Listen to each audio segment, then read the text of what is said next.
Sarah Mitchell's world shattered with a single buzz of her phone, the screen lighting up with an email from her husband James Carter that read, "I'm leaving, you handle the loan," a chilling message that promised to unravel the life she'd fought so hard to build, leaving her to face a nightmare she never saw coming. At 35, Sarah had spent the last decade pouring her heart into her family, working long hours as a bank teller to provide for her 10-year-old son Ethan and James, who'd always been a wild card, drifting from job to job, his instability a constant shadow over their future. Ethan was her pride and joy, a bright kid with a sharp mind, always reading articles on the computer, asking her big questions about science and politics, his curiosity a light in their often tense home. James, though, was a different story, full of big dreams but little action, his promises of a better life always falling short, leaving Sarah to carry the weight of their bills, their dreams, their everything. For the past 3 years, though, he'd finally held a steady job, a small glimmer of hope that had eased Sarah's worries, making her believe they might finally be okay. Recently, James had started talking about making family memories, his eyes lighting up as he suggested buying a $35,000 camper van for road trips, a chance to bond as a family, to give Ethan the adventures he deserved. Sarah had hesitated, the price was steep, and their savings were already stretched thin, but James's enthusiasm was infectious, and she wanted to believe in his vision, in the family they could be. The catch came when James couldn't pass the finance company's loan review, his spotty work history a red flag, so Sarah, against a better judgment, agreed to take the loan in her name, thinking, if this makes us a real family, it's worth it. That morning, on the day the camper van was supposed to be delivered, Sarah had been at work, her mind drifting to Ethan's upcoming science fair, picturing his proud smile as he showed off his project. When the email arrived, her fingers trembling as she opened it, James's words hitting her like a freight train. "I'm taking the van since the loan's in your name, you'll handle the payments. I've fallen in love with another woman and I'm starting a new life with her. I'll file the divorce papers we talked about. Bye." Sarah's breath caught in her throat, her heart pounding as she reread the message, each word a dagger in her chest, her mind flashing back to a heated fight months ago when they'd thrown around the word divorce in anger, but she never thought he'd actually do it, let alone leave her with a massive debt and a broken family. She called him immediately, her voice shaking with a mix of fear and fury. "James, what are you talking about? You can't just take the van. It's in my name. We're supposed to be a family." His voice was cold, distant, a stranger's voice. "I meant for it to be a fling, but it got serious. I'm done, Sarah. I'm starting over with her." He hung up before she could respond, and despite her desperate attempts to call back, his phone went straight to voicemail, her emails unanswered, her texts ignored, leaving her alone in her cubicle, the hum of the office fading as her world crumbled around her. When Sarah got home that evening, her hands still trembling, her mind a fog of disbelief, she went straight to the drawer where they kept important papers, her heart sinking as she saw the divorce papers were gone, just as James had said, confirming he'd already taken them, his betrayal now a stark, undeniable reality.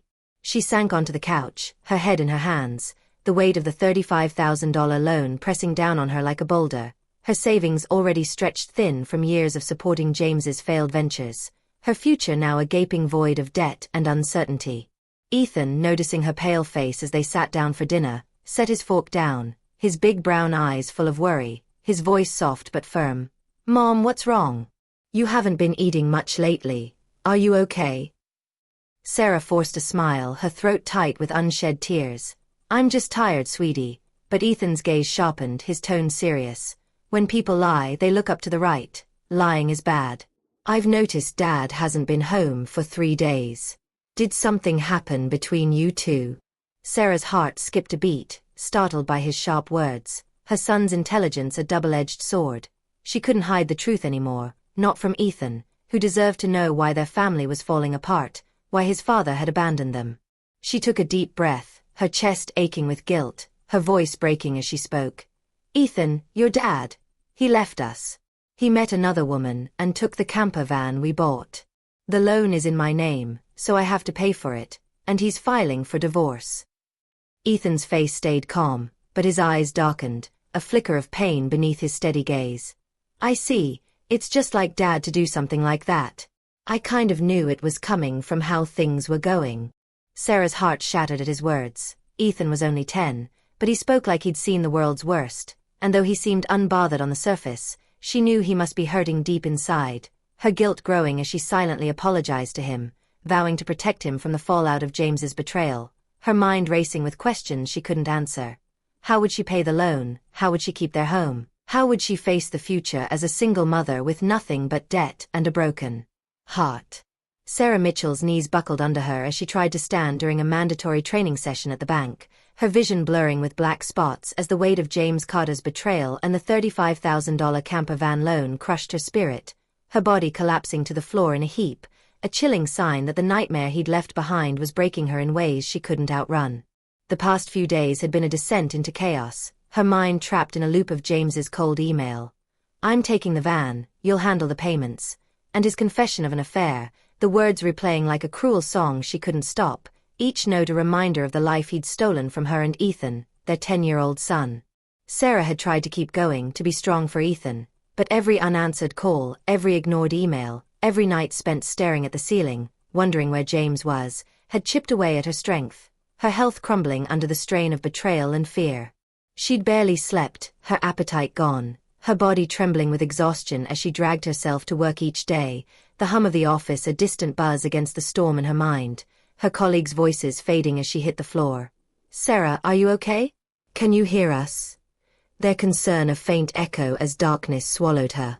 When she woke, she was in a hospital room, and IV drip in her arm, the sterile white ceiling above her a stark contrast to the chaos in her heart, the doctor's voice cutting through her haze. "You're under severe emotional stress. It's caused a serious condition, a stress-induced cardiac issue. You need surgery as soon as possible. Please decide quickly." Sarah's tears fell silently as she stared at the IV, her thoughts a bitter whisper. "I feel so pathetic. It's supposed to be just stress, but it's killing me, the weight of the loan, the betrayal, the fear of losing everything pressing down on her like a vice, her body honest where her mind tried to be strong." Her thoughts were interrupted by the sound of small, hurried footsteps, and Ethan burst into the room. His usually calm face twisted with panic, his voice trembling. "Mom, what happened? Is it serious? You're not going to die, right?" Sarah wiped her tears, forcing a smile through the ache in her chest. "Of course not. I wouldn't leave my dear son alone." But Ethan's eyes were wide, his voice shaking. "The school teacher called and said you were taken to the hospital. I was so shocked, my heart nearly stopped." Seeing her 10-year-old son so scared shattered Sarah's heart, and she felt a fierce resolve ignite within her, a promise to get better for him, to fight for the life they deserved. But the surgery and recovery kept her in the hospital for a month where James's absence became a gaping wound, his betrayal a constant shadow that haunted her every waking moment. When she finally returned home, her body weak but her spirit clinging to hope, Sarah opened the mailbox with trembling hands, her heart sinking as she found a demand letter for the car loan payment, the red ink screaming urgency, her mind racing. "The repayment should have been automatically deducted from my account. Why is this happening?" In a panic, she rushed to the ATM, her fingers fumbling as she checked her bank balance. Originally $20,000, it was now just $33.90, and the realization hit her. Like a punch to the gut, James did this. He took everything. Her savings, her safety net, the money she'd scraped together over years of hard work while James flitted from job to job, was gone, stolen by the man she'd trusted with her life, leaving her with nothing but a mountain of debt and a fragile body that couldn't handle the strain. She couldn't contact him, couldn't sell the campervan he'd taken, and with her health too fragile to return to work, Sarah felt her world spiraling out of control, her mood sinking deeper as she sat at the kitchen table, her head in her hands, the demand letter crumpled in her fist, the weight of her situation suffocating her. Ethan, seeing her distress as he walked in from school, dropped his backpack and placed a small hand on her forehead, his voice soft but firm. "You look pale. Are you feeling sick again? You don't seem to have a fever, though." Sarah's voice was hollow, her eyes brimming with tears. "I'm fine physically, but your dad not only took the car, he took all our savings. $20,000. I can't work right now, and we have no money. I don't know what to do, Ethan." Ethan's eyes lit up with a determination that belied his age, his voice steady. "I see, then I'll deliver newspapers, and I'll search the internet for work I can do. We'll figure it out together, Mom." Sarah's heart swelled at her son's bravery, his words a lifeline in the darkness, and she forced a smile, her voice cracking. Sorry for worrying you, I can't afford to be weak. I'll change my mindset and try to do whatever I can. Ethan smiled back, his expression shifting to something sly, something that made Sarah's breath catch. Let's plan how to get the car back from Dad. Sarah blinked, her voice trembling. How can we do that? The camper van is in my name, but I have no idea where he is. He won't answer me. Ethan's grin was sharp, his eyes gleaming with a plan. We can find him. Remember when we went hiking as a family a month ago, and I got lost? We bought a kid's cell phone and installed a GPS app on it that you and Dad could access. I can see where Dad is in real time. He's been moving around a lot. Sarah's jaw dropped, her mind reeling. How do you know all this? Ethan's smile widened, a hint of mischief in his tone. I suspected something was off with Dad, so I came up with this plan to monitor him. I even found out about his mistress while you were in the hospital. I went to his office, pretended to be sad, and they told me about her. Sarah was stunned, her thoughts a whirlwind. I can't believe such a smart child came from me, as Ethan added. Let's teach Dad a lesson for betraying us. Let's start the plan right away. Together, they sat at the table, Ethan pulling out his phone to show her the GPS app, a blinking dot marking James's location, Sarah's resolve hardening as she thought, with Ethan by my side, I'm invincible. Bring it on, James, anywhere, anytime, her heart pounding with a mix of fear and anticipation, knowing that the fight for their future was just beginning, and she wouldn't stop until James faced the consequences of his betrayal. Sarah Mitchell's heart raced as she and Ethan pulled into the forest park near their house, the GPS app on Ethan's phone leading them straight to James Carter, the man who'd stolen her camper van, her savings, and her trust, his panicked voice still echoing in her mind from the call 3 days ago. I'm being questioned by the police about you. A desperate plea that now fueled her determination to make him face the consequences of his betrayal, no matter how messy it got. The sun was setting, casting long shadows over the park where camping was allowed, the $35,000 camper van parked under a cluster of pine trees, its shiny exterior a cruel reminder of the loan Sarah was stuck with, the debt that had nearly broken her. Ethan, only 10 but with a mind sharper than most adults, sat beside her, his face set with a quiet intensity, his small hands clutching his phone, the blinking and the GPS app confirming James's location. Sarah took a deep breath, her hands gripping the steering wheel, her resolve hardening as she thought, this ends today. James will pay for what he's done to us. They stepped out of the car, the cool evening air biting at Sarah's skin, and there he was, James, standing by the van, his face pale as 2 police officers questioned him, his mistress Ashley Brooks sitting inside, her arms crossed, her glare icy as she watched the scene unfold. Sarah's stomach twisted at the sight of them, the man she'd loved and the woman he'd chosen over their family, but she pushed the pain down, focusing on the task at hand, her voice steady as she approached the officers. We need to talk as a couple. Can you leave for a while? The officers nodded, stepping away, their radios crackling as they moved to their patrol car, and James, visibly uncomfortable under the curious stares of nearby campers, urged Sarah and Ethan into the van.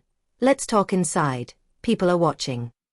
Inside, the air was thick with tension, Ashley's presence a silent challenge, her smirk a taunt as she looked Sarah up and down, but Sarah ignored her, focusing on James, his eyes darting nervously as he muttered. Thanks for coming, but why did the police show up? I don't get it. Sarah's voice was cold, her anger afire in her chest. Because I filed a report about the missing camper van. James's eyes widened, his voice rising in panic. What? Why would you do that? It's obvious, isn't it? Sarah snapped, her hands trembling with rage. My car was stolen, you filed for divorce, remember? So we're strangers now, and you're driving a stranger's car without permission, that's a crime. Ethan figured it all out. James stammered, his face flushing. I didn't steal it, I just borrowed it for a bit. But Sarah held out her hand, her tone unyielding. I'd like to use my car now, return the keys. Reluctantly, he handed them over, his fingers brushing hers, a touch that once felt like home but now made her skin crawl, and Ethan spoke up, his voice sharp, cutting through the tension. Why did you abandon your family and choose to play around with this woman? James scratched his head, flustered, his words stumbling out. But Ashley cut in, her smirk widening. Because I'm more attractive than your mom. Look at me, you can see it, right? He fell head over heels for me and left you. Ethan's tone turned icy, his eyes narrowing. Quiet. I didn't ask you, lady. Dad, you answer. James hesitated, then admitted, his voice low. Ashley joined my company 3 months ago. We got close at the welcome party, and when she got pregnant, I decided to start a new life with her. Sarah's eyes narrowed, her mind racing. And you took the camper van to sell it for money, didn't you? But you've been using it for trips instead. James looked away, his guilt written across his face. I thought it was a waste to sell it right away. Ethan grinned, a sly edge to his voice. We knew where you were all this time. Remember the GPS app on your phone from when I got lost hiking? I pretended to get lost so we'd install it. I suspected something was off with you. James paled, his voice a whisper. You're a terrifying kid. But Ethan's tone hardened, his words a dagger. I'll never become an adult like you, who betrays important people without a second thought. Sarah added, her voice firm. Also, return the $20,000 you took from my account.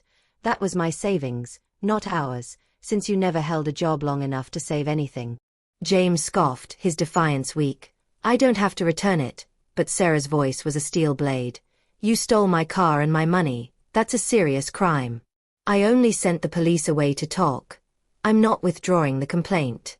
I'll add the theft of my money to the report. Ethan held up his phone, his finger hovering over the screen. Should I call the police now? I can do it with one button.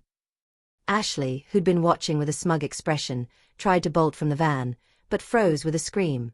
Outside stood her parents, Richard and Diane Brooks, their faces red with fury, their voices booming. Ashley, how could you do this? Sarah turned to Ashley, her voice calm but cutting. I called your parents beforehand. Ethan visited James's office while I was in the hospital, told them about your affair, and they gave him your parents' address after seeing photos of you two together at the welcome party. Richard shouted, You've shamed our family. And as Ashley stammered, Sarah noticed her belly, her voice sharp. Your stomach looks big. When's the baby due? In 3 months, Ashley said, and Sarah's eyes widened. That doesn't add up. You met James 3 months ago. It takes 9 months for a baby to be born. That child isn't his. James stared at Ashley, his voice breaking. What does that mean? Ethan smirked. She tricked you, Dad. You're so foolish. Ashley snapped. I almost got away with it. Can't help it now that I'm caught. And as she and James argued, their voices rising in a messy clash of accusations, Sarah called the police back, the red lights of their cars lighting up the park as they approached. James begging. I'm sorry. I'll work hard, never cheat again, just don't arrest me. Ethan's voice was cold. People don't change that easily, especially lazy ones like you. Sarah agreed, her tone final. Reflect on your actions at the police station. Pay me back after you've atoned for your sins. She claimed $20,000 in damages, secured $500 a month in child support for Ethan, and arranged for James to work at a factory, his payments deducted from his salary, while she sold the camper van, freeing herself from the loan. Ashley, named an accomplice, faced her own consequences, her parents disowning her. We won't help a daughter who causes trouble for others, leaving her to face the fallout alone. Months later, Sarah's health had improved, her energy returning as she threw herself into her job, Ethan helping with chores, their bond stronger than ever after their shared victory. James, humbled by his actions, worked to repay the debt, his life a shadow of what it once was, while Sarah and Ethan thrived, their new life a testament to their resilience. One evening, as they sat on the porch, Ethan looked up at Sarah. Mom, I learned something. Trust is precious, but when someone breaks it, you have to stand up for yourself, no matter how hard it is. Sarah smiled, her heart full. You're right, Ethan. Sometimes the hardest lessons teach us the most important truths. Their future bright with the promise of a life built on honesty, strength, and the unbreakable love between a mother and her son.